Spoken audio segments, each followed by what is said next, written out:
Hipacondríaca apresenta Surra de Lúpulo. Oi, pessoal, bom dia, boa tarde, boa noite. Eu sou Ludmilla, mais conhecida no Instagram como Hipacondríaca. E no programa de hoje, pela primeira vez em 1 ano e quase 4 meses do Surra de Lúpulo, nós vamos falar de um assunto muito sério, tabu em muitos lugares e que por vezes é tratado com piadas para fugirmos da realidade. O papo hoje é sobre alcoolismo e teremos a presença super especial da jornalista Bárbara Gância, que atuou 36 anos como colunista da Folha, participou do programa Saia Justa e é autora do livro A Saideira, uma dose de esperança depois de anos lutando contra a dependência. Bárbara, é um prazer receber você aqui pra gente. Dá um alô pra galera, por favor. Minha querida amiga Ludmilla, que eu conheço há tantos anos! Quem me dera. Como é que vai? Tudo jóia. Bem-vinda, Bárbara. Como é bom ter você aqui. Muito obrigado por dispor desse tempo para falar desse tema tão importante pra gente. Será um prazer falar sobre isso. Obrigada, Leandro. E você pode ser chamado de que hoje, querido? Fala pra gente. É verdade, eu fiquei tão emocionado que eu esqueci. Hoje vocês podem me chamar do motorista da rodada. É isso aí. Que legal, então, gente, isso é muito legal. É muito legal e importante, né? Isso aí. Não, o motorista da rodada costuma ganhar uma coxinha, um risole, 3 empadas, né? Porque o cara que não bebe, geralmente, tem a programação da indústria de bebidas que é recompensado com alguma coisa, porque o cara não beber, ele tem que ganhar alguma coisa, e o garçom geralmente oferece alguma comida, algum brinde para não beber, e eu acho muito bacana o cara que se oferece para fazer isso. Na minha época não tinha nada disso. Na minha época tu ia a pé pra casa mesmo, sabe? Porque os amigos todos enchiam carão e ninguém tinha responsabilidade e dava cada desastre. Bravo, com certeza. Aproveitando que a Bárbara suscitou esse assunto, acho que há uns 3 anos atrás, estávamos eu e a Ana Lu indo para São Paulo para o lançamento do 3º livro dela, que era o 36 Poses Rio. De repente, a gente sentada nas primeiras fileiras do avião, passa a Bárbara Gância. Aí eu falei, Ana Lu, você tem um livro aí, Ana Lu? Ela tem. Eu falei, pô, abre, escreve teu nome na capa, sei lá, dá um beijinho, não sei lá, faz qualquer coisa. Ah, não tem coragem? Tem coragem sim. Tem coragem sim, vai lá. Foi lá, entregou a Bárbara, que foi gentilíssima conosco. No final do voo ainda passou pela gente. Muito legal o livro, li agora, porque era pequenininho. Então, assim, conhecemos Bárbara Gância num voo Rio-São Paulo. A gente ia sempre atrapalhando a vida dos famosos, gente. É impressionante. Mas posso te dizer, agora você mencionou e falou, você não vai lembrar, não sei o quê. Eu lembrei ou não lembrei? O pior é que lembrou. Que bom. O livro era bom. Obrigada. Vamos aos nossos recaditos do coração, Lud. Bora. Neste último programa do mês, precisamos lembrar que estamos na reta final da pesquisa sobre o retrato dos consumidores de cerveja 2021. A adesão da galera desde o primeiro dia foi incrível. Já alcançamos todos os estados do Brasil, mas sabemos que podemos ir mais longe. Você sabe, né? A gente não desiste da meta, mesmo quando a gente passa dela. Então, se você ainda não respondeu, corre no link na bio do Surra de Lúpulo ou da Hipacondríaca e faça parte dessa revolução conosco. A pesquisa esse ano é democrática. Queremos ouvir os consumidores de todos os nichos, cervejas mainstream, cervejas artesanais e também o público que bebe de tudo. Não perca a oportunidade de colocar a voz neste coro. Vamos realmente identificar quem somos nós na fila do bar. Tá aí.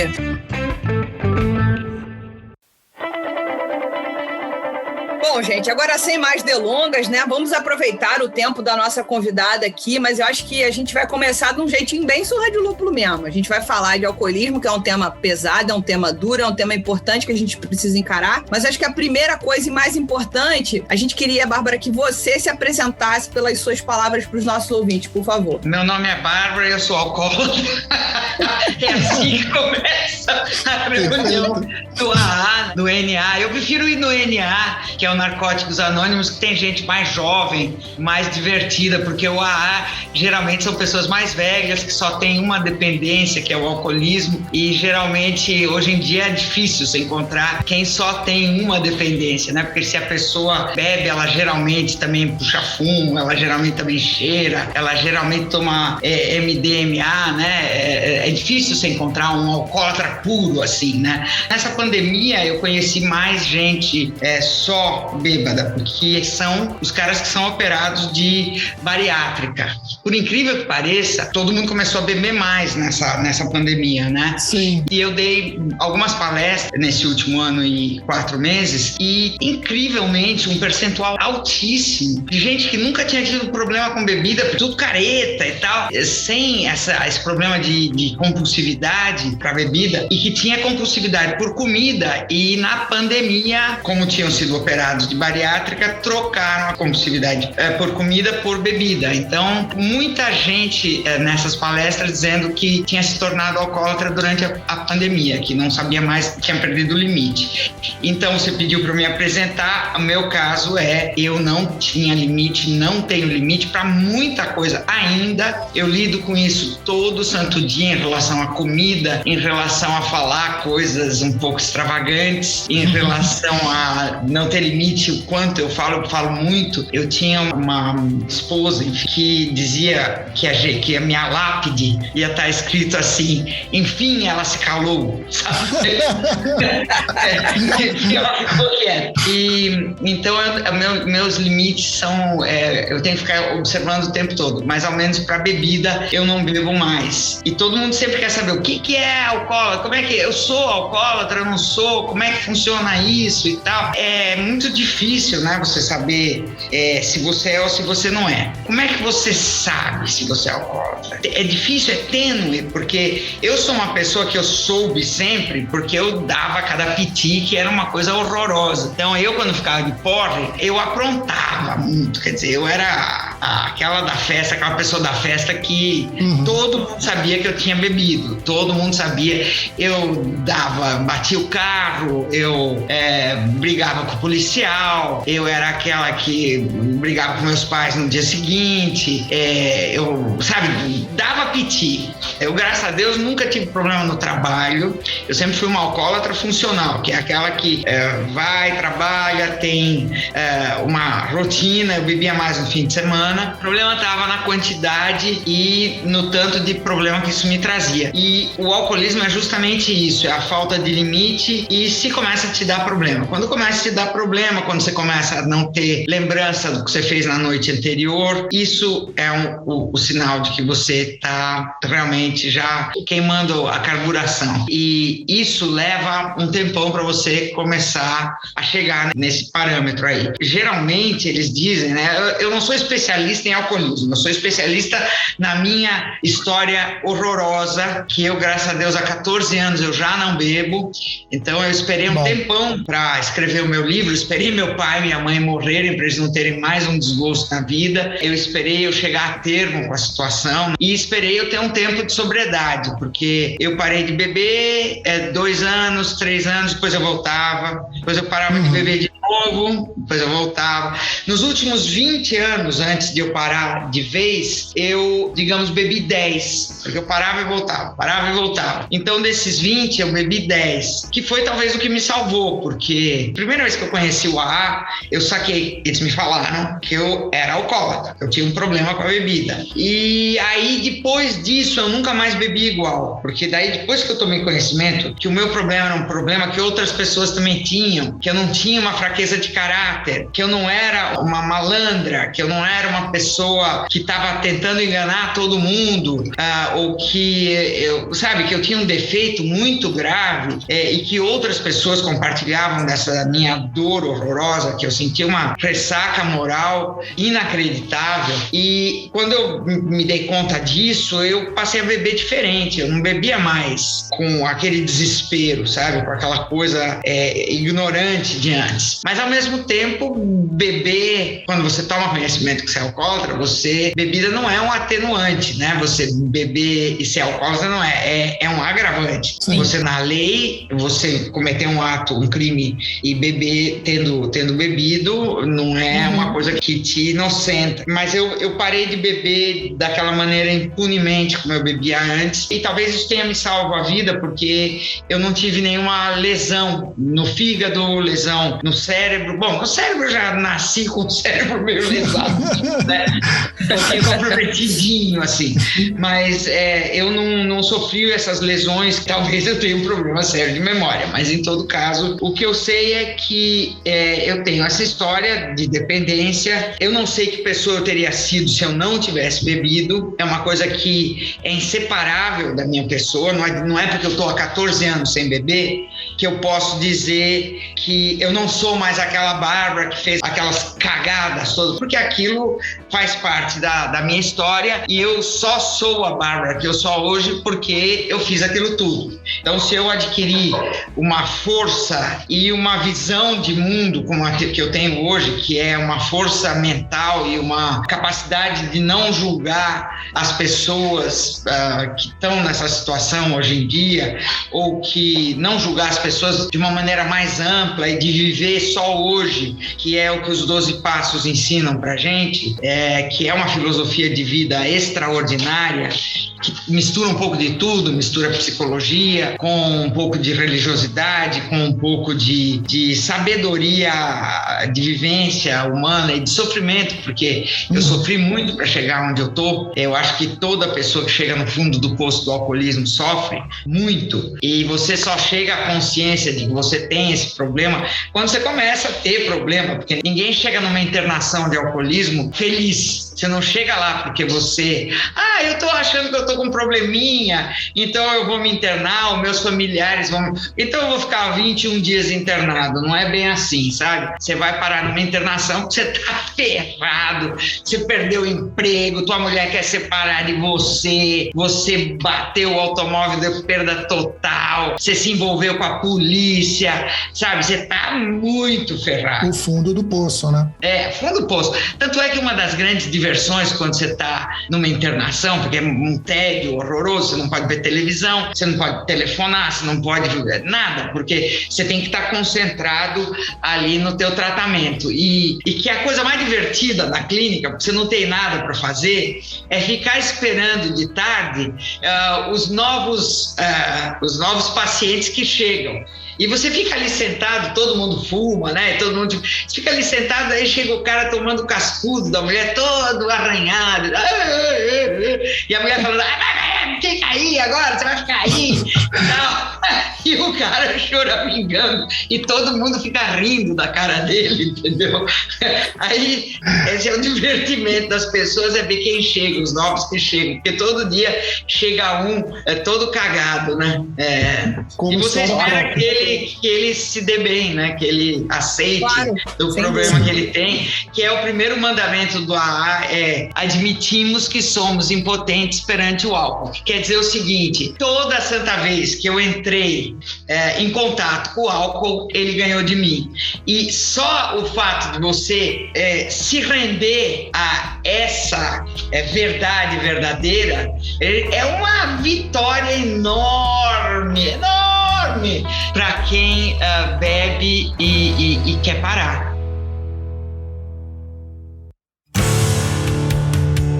Você acabou de falar de um ponto que eu acho interessante da gente trabalhar, assim. O meu pai, ele faleceu no último ano, ele era alcoólatra. Ele ficou 25 anos sem beber. Ele conseguiu 25 anos de sobriedade. Que bacana. Trabalhou muito com AA, ele não se encaixou no AA, ele foi internado diversas vezes de forma, entre aspas, compulsória, mas com aqueles ultimatos, sabe? Ou você é internado, você sai de casa, ou você é internado, ou eu te abandono. Minha mãe foi muito forte, muito segura para conseguir estar do lado dele ali durante esses anos todos, né? Esse ano eles fariam 50 anos de casado. E o meu pai, ele não se encontrou no AA até o momento que ele esteve no fundo do poço e foi para uma fazenda em Ubá. E em Ubá ele foi atendido ali por um programa, se não me engano, chamado Amor Exigente. Conheço bem.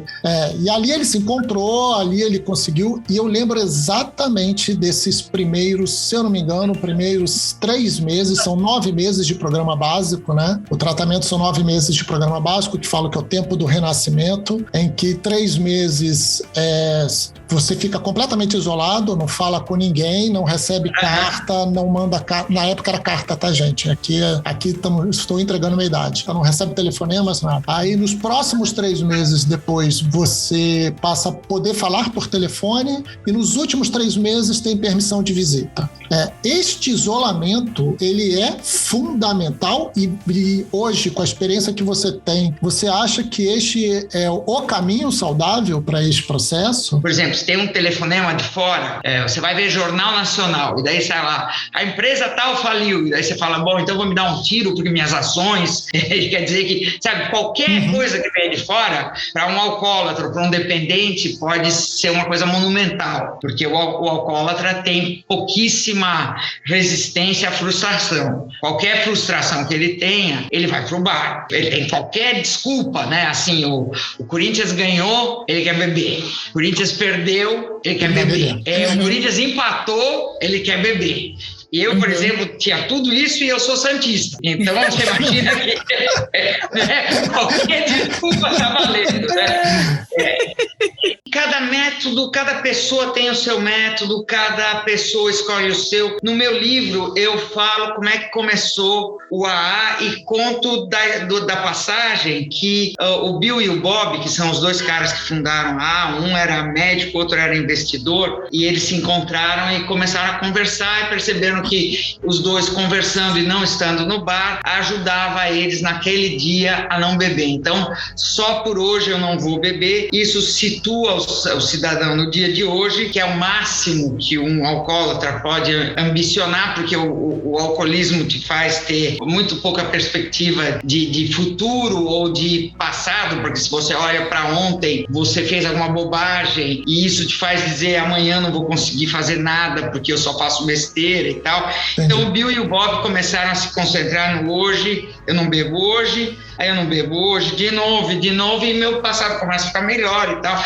Aí eles viram que na Europa o Carl Jung estava conseguindo ter sucesso com gente que tinha epifania religiosa e estava conseguindo dominar a dependência de álcool e de outras drogas por meio dessa religiosidade, dessa espiritualidade. Eles escreveram para o Jung, e a carta que o Jung respondeu para eles, que está no meu livro, quando eles foram fazer os 12 passos, eles basearam também em religiosidade, porque o alcoólatra é muito autocentrado. Então você precisa ter alguma coisa que você tenha humildade, que seja maior do que você, para você se colocar como um pouquinho menos o centro do mundo. No AA a gente chama de ser superior, mas pode ser qualquer coisa, pode ser... entendeu? Não é necessariamente Deus, mas é alguma coisa que você se coloque como um pouquinho mais humilde. O Jung cita nessa carta, que é muito interessante, que destilado em inglês chama spirits, que é espírito, né?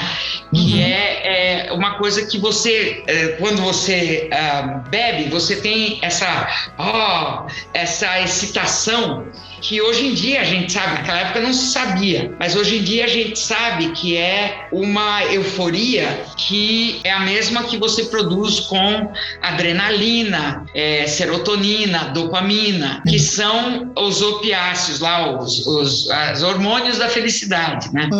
Que são esses hormônios que, por exemplo, a Organização Mundial de Saúde descreve o alcoolismo como um distúrbio de compulsividade. É uma coisa que o gordo gosta de comer, o cara tem vontade de fazer sexo compulsivamente, tem muitas formas de compulsividade. O cara fuma 4 maços por dia, cada um tem uma forma de compulsividade esquisita. A mulher tem 40 gatos, o outro gosta de colecionar coisas, e outro é consumista, gosta de comprar. Isso é uma compulsividade. Só que no caso do alcoolismo, se você pratica o alcoolismo por muito tempo, com muita insistência, e consome grandes quantidades de álcool insistentemente ao longo de, 1 ano, 2 anos, 3 anos, isso vai acabar alterando o seu metabolismo. Se você faz um mapa da cabeça de um alcoólatra ou de uma pessoa que consome drogas durante um tempo,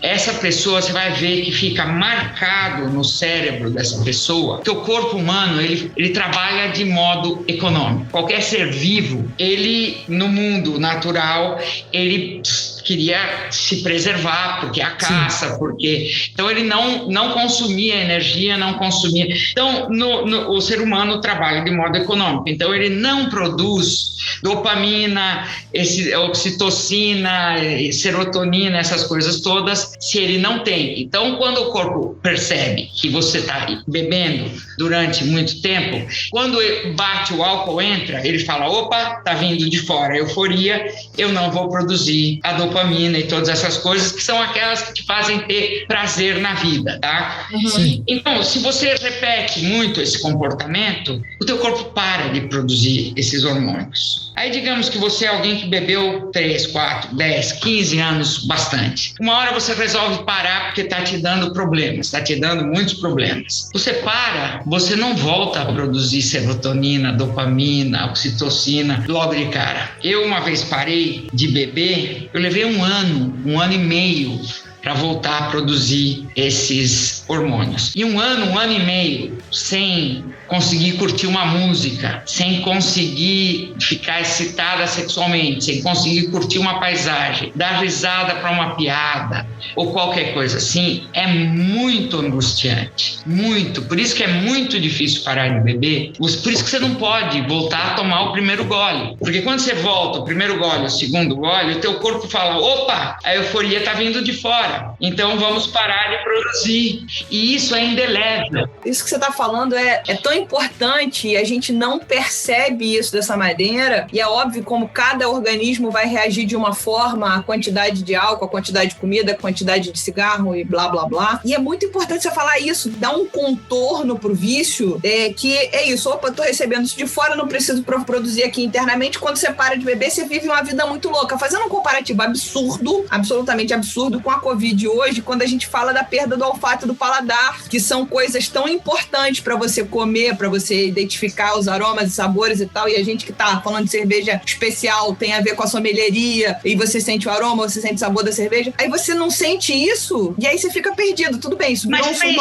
pensa uma coisa, você para curtir uma cerveja, você curte uma, duas, se você toma 15, não tem isso que você tá falando. Não, com certeza não. Não tem. E para nós, eu que sou alcoólatra, eu nunca curti uma bebida alcoólica na minha vida. Na verdade, eu detesto o gosto de bebida alcoólica. Eu sempre tapiei o gosto, porque o meu negócio é quantidade, o meu negócio é o barato, eu tô nem aí pro gosto. E eu te garanto que quase a totalidade das pessoas que bebem pra ficar doidas, elas estão nem aí pro gosto. A bebida é dependendo do barato que a bebida te dá. Eu, por exemplo, não gostava de vodka, não gostava de vinho e não gostava de cerveja. Eu gostava de whisky porque me deixava maluca do jeito que eu gosto. A vodka me deixava endiabrada. Então, o que eu fazia? Eu tomava whisky com Coca-Cola, whisky com muita água com gás. Eu não gostava necessariamente do gosto, eu gostava do tipo de barato que o uísque me dava. E eu acho que quem é alcoólatra bebe determinada bebida alcoólica por isso, não por causa do gosto. Porque quando você bebe em muita quantidade, não é gosto. Então, para você curtir uma cerveja artesanal, você curtir uma cerveja... Ninguém toma cerveja, sei lá, eu por causa do gosto, entendeu? Você toma pra você beber. Quer dizer, quem bebe profissionalmente como eu bebia. É isso que eu tô dizendo. Sim, né? Que eu achei muito importante essa colocação que você falou, que o organismo para de produzir por si, porque ele começa a consumir esses opiáceos de outra forma, de fora. Ele vai se alimentando de fora. Ele não quer mais hormônio. O corpo é muito trabalhoso para o corpo produzir hormônio. Então, se vem de fora, ele para. Aí você demora. E você não adianta tomar remedinho, tipo calmante, anti-ansiolítico, essas essas coisas porque ele age no mesmo lugar do cérebro que a bebida. Então você toma esse remédio, ele te dá vontade de beber. Hoje em dia tem outros remédios que na época que eu parei não tinha. Então na minha época adiantava você tomar nada. Você tinha que ficar a seco. Tinha que passar essa angústia a seco e era uma tortura. Por isso que servia muito você ir nessas reuniões de grupo de autoajuda. Você estava lá com gente que conhecia o teu problema, conhecia a tua angústia, não adiantava ir no psiquiatra. O que é análise, terapia, essas coisas? É um tratamento a longo prazo. Quem bebe, não adianta ter um tratamento a longo prazo. Você tem que parar de beber de um dia para o outro, senão você vai morrer. Então não adianta, você tem também que fazer terapia. Você tem que também ter um apoio. São coisas que você tem que fazer concomitantes, né? Você também não para de beber e parou de beber. Você para de beber e faz terapia, junto com isso você faz, sei lá, exercício, toma remédio, sei lá, que caralho, né? Exatamente. Você falou sobre o cigarro, você falou sobre a comida, você falou sobre outras coisas, e eu queria falar um trechinho do livro que me pegou muito, porque eu sou uma pessoa também dos excessos, sou glutona, vivo brigando com a balança. Eu peguei especificamente um parágrafo que eu sublinhei quando li lá atrás e falei, Leandro, tem que achar agora para falar aqui. Lendo Bárbara agora, né? Mas, atente, ainda passo a vida tentando domar os meus instintos compulsivos, comer pouco, falar menos, ser menos sistemático. Continua a ser um desafio diário manter a compulsão em níveis camaradas. Isso assim, é uma representação muito importante para mim, porque a bebida, óbvio que eu já bebi mais do que eu bebo hoje, e, enfim, você vai prestando atenção, recebe um puxão de orelha aqui, outro ali, você se sente mal no dia seguinte, porque não necessariamente você precisa ser alcoólatra para você ter ressaca moral. Você começa dando uma porrada de ressaca moral para depois você dar seguimento nisso. E essa necessidade de domar esses demônios internos, se a gente for chamar disso, é uma coisa constante do tipo, será que eu tô me excedendo aqui? Falando, comendo, bebendo, enfim, já fumei e parei também. Então eu acho que o custo social da bebida, ele é muito diferente de outras vertentes de compulsão, né? O custo social é muito elevado. Eu acho que grande parte dessa movimentação toda tem com essa coisa de domar tudo e tem uma associação com ansiedade também, pelo menos pra mim, né? Eu tô sempre quase... Totalmente.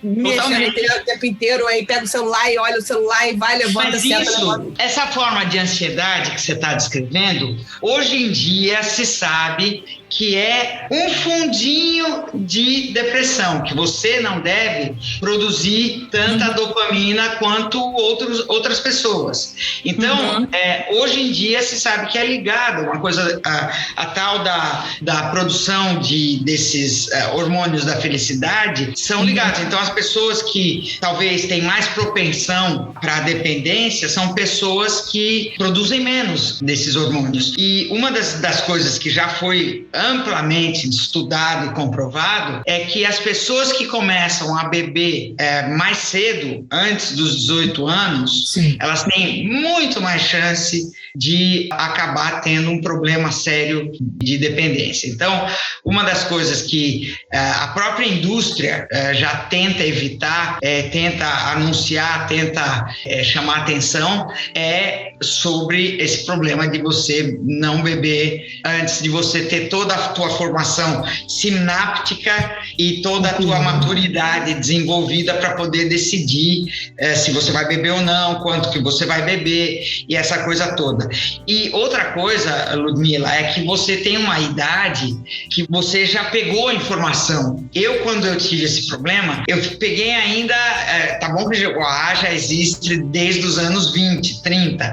Eu peguei ainda os primórdios. Se você pensar, até os anos 70, a dependência era tida como uma doença mental grave. Era tida como loucura. As pessoas iam internadas e botavam-se corrente para a pessoa, tipo uma besta fera, entendeu? E hoje em dia a gente já sabe que não é uma doença psiquiátrica, mas é uma doença fisiológica, inclusive. É uma doença de compulsividade, mas ela tem 3 vertentes. Ela tem uma vertente social, uma vertente hereditária, né, que é fisiológica, e outra vertente psicológica, né? Então, é o que aconteceu com você você, como é que você é de temperamento, outra, o ambiente que você vive e outra, a tua herança. Então, é complicado, é como você falou, por exemplo, o cara que tem diabetes, ele nunca é julgado moralmente, ele tem vontade de comer doce, ele às vezes escapa da dieta, muitas vezes, mas ninguém fala que ele é um fraco, ele é um diabético, né? Ele não é julgado. Agora, o alcoólatra, ele envolve toda a família dele, ele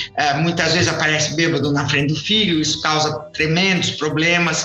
No Brasil, a gente tem um índice de acidentes de trabalho que é maior, só não é maior na Rússia. A gente tem gravidez indesejada, a gente tem violência doméstica, tudo isso é ligado, intimamente ligado com o alcoolismo, e a gente não se dá conta disso, a gente não fala disso. Na Organização Mundial de Saúde já se estabeleceu que propaganda, tem que diminuir a propaganda, não pode ter na televisão, não pode ter em tal horário, não pode ter destilado, a abertura de bar tem que ser restrita a tal lugar, a tal horário, e nem por isso diminuiu os índices de alcoolismo. Então, o que estão tentando agora? Hoje em dia tentam educar as pessoas, desde pequeno, famílias, educadores, Ministério de Saúde, Saúde Pública, se juntam para tentar informar pessoas, desde a idade dos 6 anos, que é quando a criança já sabe discernir o certo do errado, tentam informar as pessoas, e você vê que você tem uma informação que já te fez, desde pequeno, saber, olha, eu tenho que segurar a onda, eu não posso,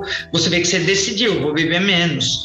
Se você tivesse a minha idade, talvez você tivesse durado esse problema mais tempo e fosse mais grave, porque o alcoolismo é assim, é uma doença mortal, incurável e progressiva, então ela vai piorando com o tempo, porque as quantidades aumentam, porque você vai tendo menos saciedade com aquela que você está. A imagem que se faz na literatura do AA é uma vela, e essa vela vai queimando, você vai bebendo, a vela vai queimando, e aí, digamos, você para, a vela está no meio, queimou até o meio, você parou, aí você parou de beber durante 25 anos, aí você volta a beber, a vela estava no meio, quando você volta, ela não volta do começo, ela volta lá do meio, então você volta a queimar do meio, você não regenera o corpo, e essas células esquecem, sabe? Elas não como se tivesse menos carvão para queimar. Você volta da mesma quantidade, você não volta tomando um drink e vai dar aquele drink, vai dar o barato que... Não, você volta tomando uma garrafa e meia de uísque, sabe? Você não volta... eu fiquei virgem.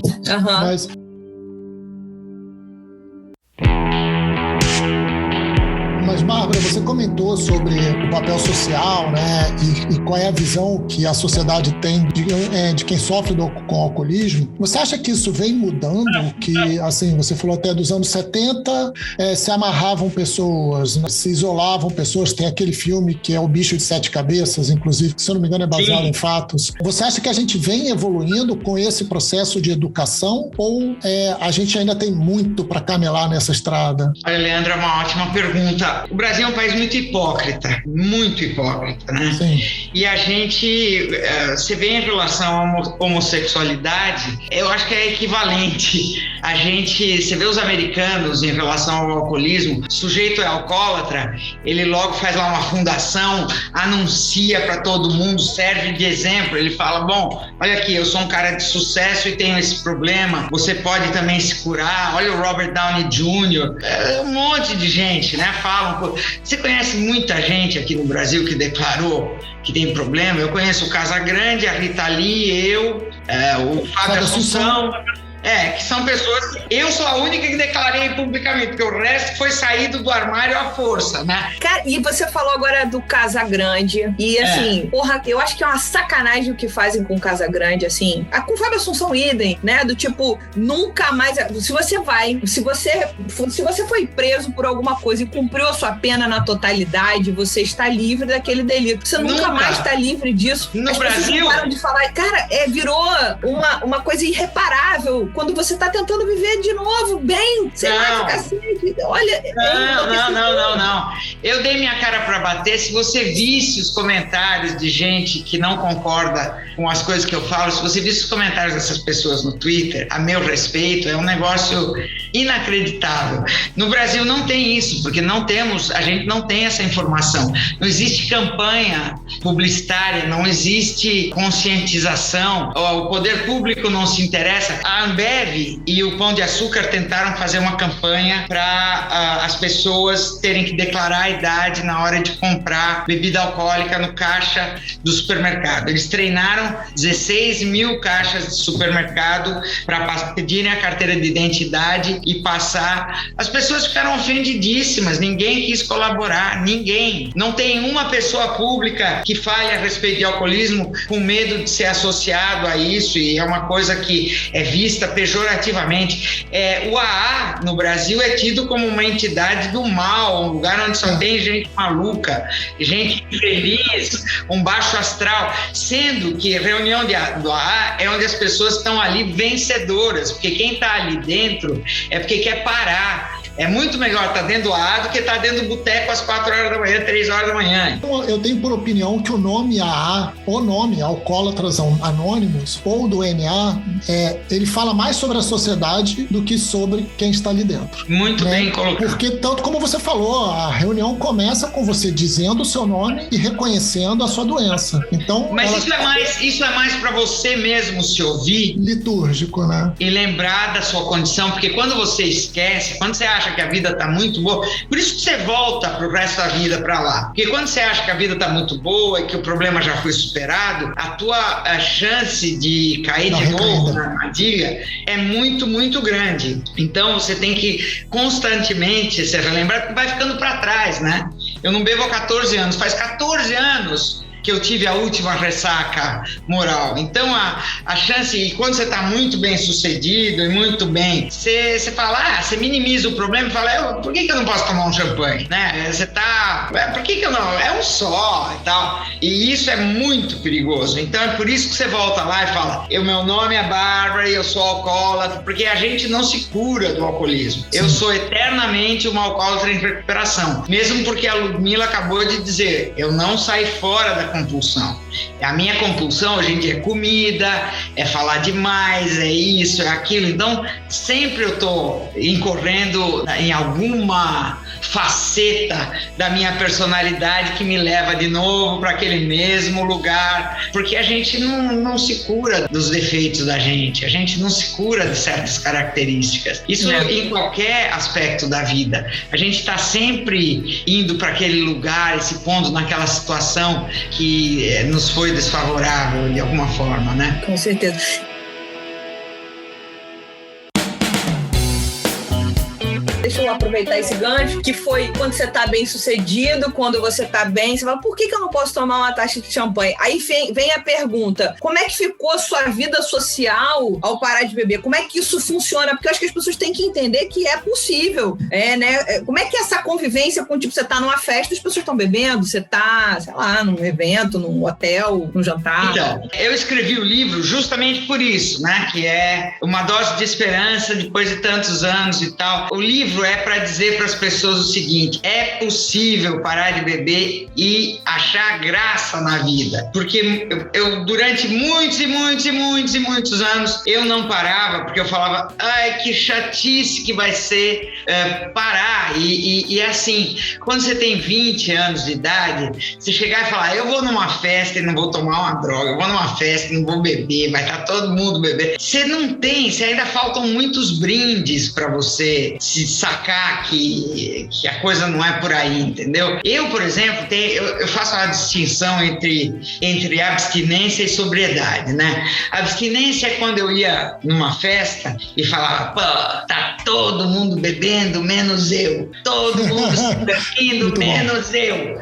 E daí, hoje em dia, eu sou uma pessoa que me julgo uma pessoa sóbria, né? Serena e sóbria. Então eu vou numa festa hoje em dia e falo, nossa, olha esses tontos, todos bebendo, todo mundo engordando, acabando com a saúde, amanhã vai acordar tudo de ressaca, olha que gente idiota. E eu vou acordar sabendo onde eu dormi, com quem eu dormi, eu vou acordar cedo, fazer exercício, e esses caras vão acordar tudo com dor de cabeça. Eita, gente burra. Eu vou lembrar de tudo que eu falei, e eu curto, eu dou risada, porque eu dou risada até na farmácia, então eu não sei nem pra que eu perdi tanto tempo bebendo.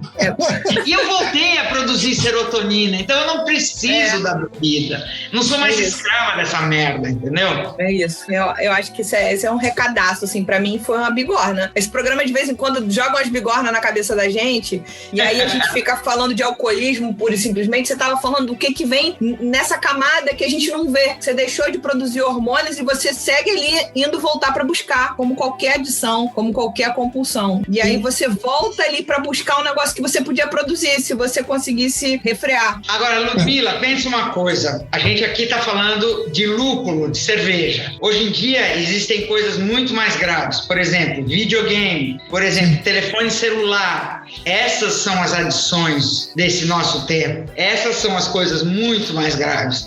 Remédio controlado, videogame, essa molecada que fica trancada vendo videogame, que depois passa para pornografia online. Então tudo isso hoje em dia se complicou muito mais. O celular é muito mais viciante, aquela luzinha, aquela coisa, do que cerveja. Não, porque se você pensar, a bebida faz parte da história da humanidade há 6.000 anos, que o ser humano celebra vitórias, nascimento, conquista, casamento, formatura com bebida, e só 10% ou 15% ou 12% das pessoas vão vir a ter um problema de compulsividade com a bebida. O resto, a maioria das pessoas nunca tomou um porre, a maioria das pessoas vai beber moderadamente. Eu entrava nas festas antigamente achando que todo mundo estava de porre, e não é verdade.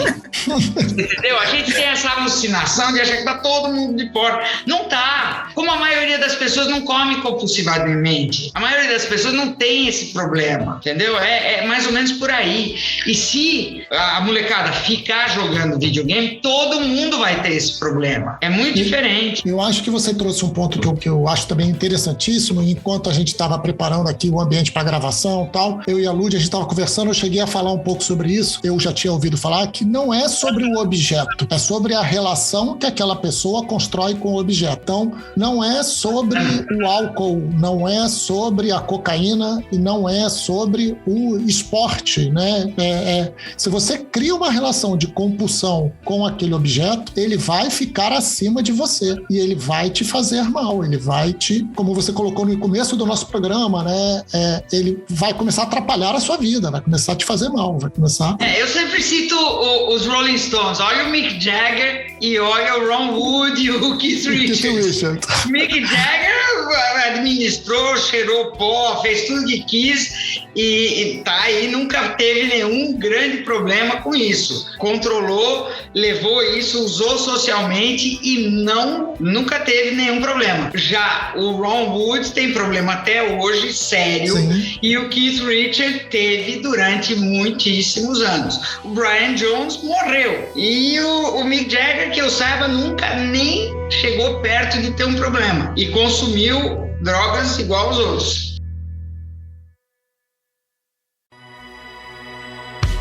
Eu acho que era legal a gente falar de uma coisa que acho que é muito comum. Você falou bem no comecinho do nosso papo, que é sobre o alcoolismo funcional. Porque eu acho que as pessoas talvez embarquem nessa do tipo, mas eu tô fazendo tudo normal, eu trabalho, eu sou casado, eu namoro, eu cuido do meu pai, da minha mãe, enfim, tem uma vida de fachada aparentemente normal, talvez de 9 às 18, mas tem uma outra vida muito louca que acontece nesse outro período fora do escritório, não sei. Conta um pouco da tua experiência com você mesmo aí, daquilo que você talvez tenha visto por aí. Eu trabalho com trabalhava, né, antes de me aposentar, com jornalismo. Então, o jornalismo tem uma tolerância grande para isso, porque os horários de uma redação são malucos. Você trabalha todo dia no Natal, no Réveillon, no seu aniversário, no aniversário da sua mãe, não tem desculpa, não tem feriado e você tira 10 dias de férias por ano e se você tirar o 11º, alguém pegou o teu lugar e danou-se, entendeu? E nesses 10 dias, se cair o muro de Berlim, você não for, você está demitido e a competição é insana. Mas então no jornalismo tem uma tolerância muito grande com isso e mais ou menos os horários são assim, as coisas não começam a acontecer no dia de manhã, então você nunca tem que estar lá às 9 horas da manhã, às 10 horas da manhã, você começa a pensar um jornal às 2, 3 horas da tarde, nada acontece antes disso, então você tem esse privilégio e essa possibilidade de ficar de ressaca até essa hora, mais ou menos, né? E de dormir tarde e acordar tarde. E na minha época ninguém saía pra balada meia-noite, né? A gente saía pra balada às 8 horas da noite e voltava no máximo dia de semana às 2 horas da manhã. Então dava para você ter uma vida. Eu nunca fui casada quando eu bebia, né? Eu fui casado quando eu bebia, sim, mas a minha mulher também bebia pra caramba, então nunca teve grandes problemas, tá? Meu segundo casamento eu já estava completamente sóbria e aí não teve um drama. Mas, e os meus empregadores tinham uma certa tolerância e tal, então eu não tive grandes problemas. Eu tive problemas com a minha família, sérios problemas, e eles não entendem. Até hoje, os que estão vivos, que são meu irmão e minha irmã, eles são pessoas inteligentes, são pessoas viajadas, cultas, acima da média, inclusive, mas eles não entendem. Eles relacionam excesso de consumo de bebida. Eu sou temporona, eu sou caçula de 6 anos e 7 anos a menos que eles. Eles acham que eu sempre fui uma mimada, então que eles acham que foi. Eu dei muito trabalho, inclusive, para eles, então eles relacionam isso a uma falha de caráter e não tenho que tirar isso da cabeça deles. Por outro lado, a gente tem um relacionamento afetivo muito forte e eles têm as tendências de me julgar e ser condescendentes e tal, então é isso. Mas família, né?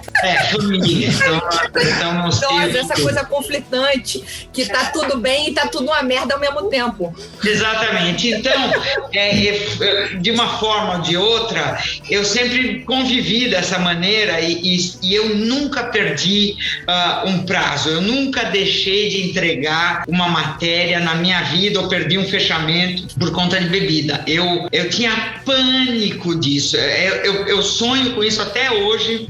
Eu tinha um sonho recorrente, eu tinha 2, 3 sonhos recorrentes na vida. Um, que eu estava caindo de avião, outro que o meu cachorro estava caindo do prédio, que a minha psiquiatra falava que era eu que estava caindo do prédio, não era o cachorro, meu cachorro era eu.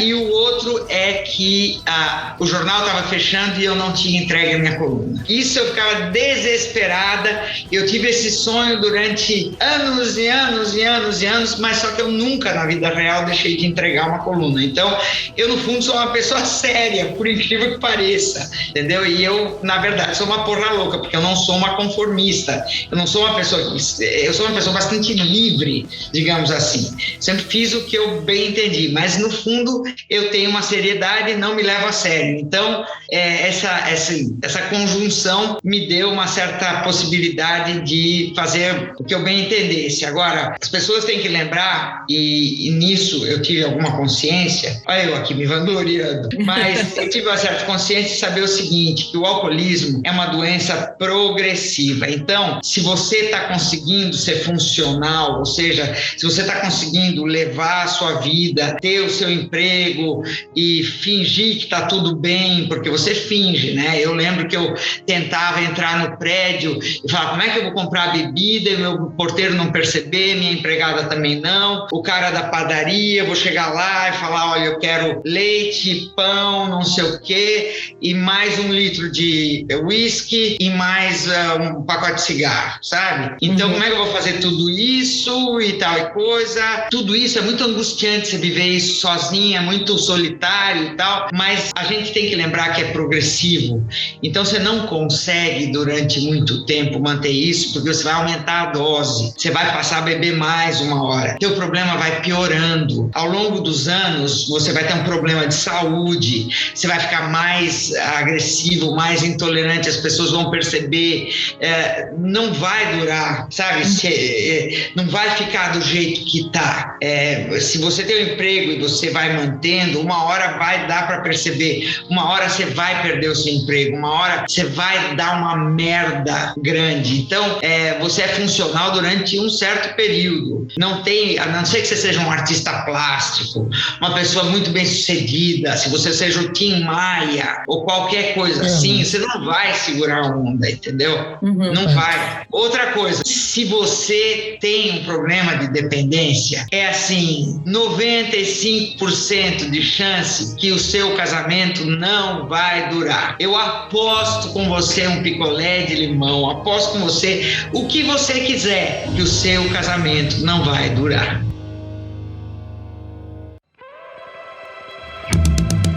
Durante nossa conversa toda, você está trazendo alguns sinais que demonstram pontos de atenção para a pessoa conseguir se conhecer, conseguir trazer. Então, você falou, quando a pessoa começa a beber de forma descontroladamente, no dia seguinte ela briga com a família, no dia seguinte ela ainda carrega aquela bebida, mesmo estando sem estar consumindo mais, ela ainda carrega o peso da bebida. Agora você falou até do hábito da compra. Você traduziu uma vergonha, uma culpa, né? Uma vergonha advinda de uma culpa. Isso seria um sintoma do tipo assim, quando você já está comprando, preocupado com o que os outros vão pensar, é algo que deve gerar um alerta na pessoa? Mas totalmente. A ressaca moral é uma coisa, essa culpa, quando você sabe que as pessoas já estão percebendo, é uma desgraceira, porque você está ali fazendo isso sozinho, você não tem com quem falar isso, é uma coisa horrorosa, é uma escravidão, você já planeja, você sai do trabalho já pensando que você vai para casa beber sozinho, escondido, e aí você não segura e você liga para alguém. Eu, graças a Deus, parei de beber justamente porque começou o negócio do Twitter, começou o negócio do YouTube e do telefone celular que filmava, e eu sempre fui uma bêbada extravagante, uma bêbada que dava piti, que chamava atenção, que se metia em encrenca, e eu falei, não, melhor eu parar aqui porque eu vou fazer alguma merda e aí eu vou ser mandado embora sim. Então eu resolvi que era melhor para todo mundo que a gente parasse essa história por aí. Sim. Eu acho que a gente, para poder caminhar para o final do nosso programa aqui, para a gente também, não coitada da Bárbara, ficar aqui nessa sabatina, você já falou um pouco da família. Falando dos próprios podres. Você já falou um pouco da família, que, enfim, foi difícil para a família, que até hoje seus irmãos que estão vivos ainda não conseguem entender que isso tem uma raiz ali mais profunda, enfim. Qual é o papel social do tratamento no Brasil hoje? Assim, o que você acha que mudou a forma de ver a doença no nosso país? O que é possível evoluir disso que você tem visto aí nos últimos 14 anos de você estando sóbria e etc. E eu acho que também era muito legal, você citou a situação da Ambev, do Pão de Açúcar. O que mais? Qual seria um papel da indústria para trabalhar nessa... Não sei se a palavra é prevenção só. Tem que falar da educação, sim. Educação vem de casa, tem gente que tem mais propensão, mas eu acho que era importante a gente saber como é que está o papel social do tratamento no Brasil. Acho que era a primeira coisa. Assim, e a segunda, a indústria. Assim, o que você acha que a indústria de bebida alcoólica poderia fazer? A indústria está se mexendo. E não só a indústria está fazendo programas preventivos. A Ambev, que eu tenho mais conhecimento, porque eu trabalhei com eles há algum tempo, eles estão agindo no trânsito, eu trabalhei num programa com eles de anos e anos e anos, de menores não poderem beber. Eles estão investindo na moderação reabilitação, eles estão investindo numa série de programas que diminuíram acidentes de trânsito, eles investem no tratamento de garçons, distribuição de bafômetros, mudanças nas leis no que diz respeito a beber no trânsito, tem uma série de coisas, porque as verbas de sustentabilidade hoje em dia são muito grandes nas empresas. Isso mudou muito essa visão, né? E está mudando cada vez mais. Deveria mudar muito mais, mas já estamos caminhando, porque antes não tinha nada. E também mudou muito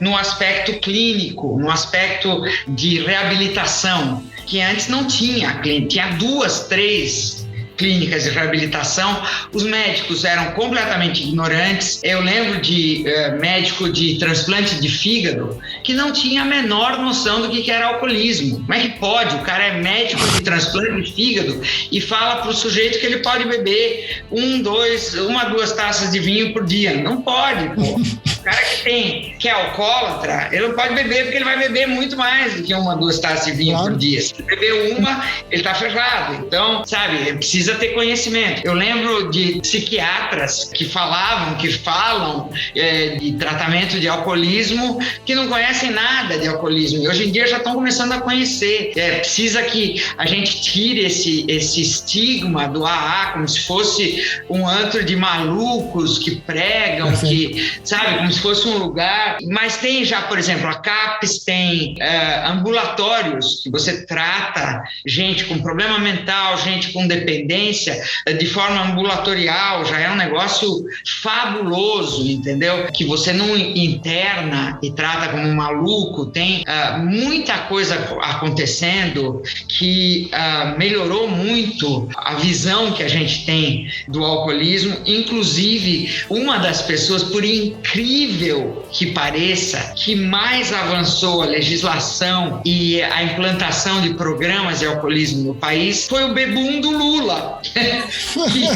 Por incrível que pareça, o bebum do Lula, talvez por conhecimento próprio, ele tinha uma médica e o Lula ajudou a implantar vários programas que até hoje têm repercussão. Provavelmente o Jair Bolsonaro mandou parar com todos eles, porque ele deve achar que bebida é coisa do demônio, né? Uhum. A julgar pela quantidade de ministros dele, que já me chamou de bêbada e de cachaceira e de essas coisas todas, de forma absolutamente pejorativa, ele deve realmente acreditar nessas coisas que ele fala. Ou que programas como esse, ou que programas assim são mimimi ou coisa de comunista, né? Porque... Exato, ou coisa de comunista, ou coisa de gente fraca, sem moral, exatamente.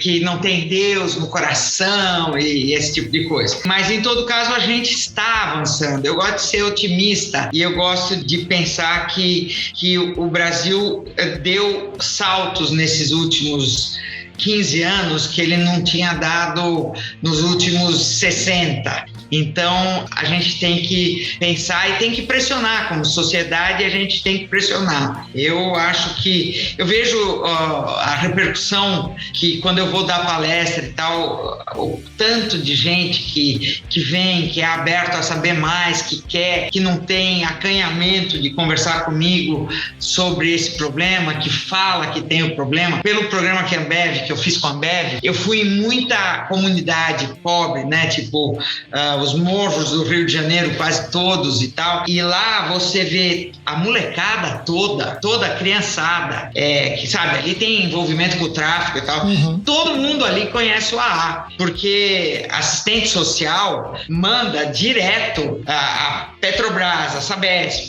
todas as empresas estatais têm convênio com clínica de reabilitação, porque é muito mais barato você mandar o funcionário se tratar do que treinar outro. O meu melhor amigo na última clínica de reabilitação que eu fui era um sujeito que guiava uma escavadeira para a Sabesp.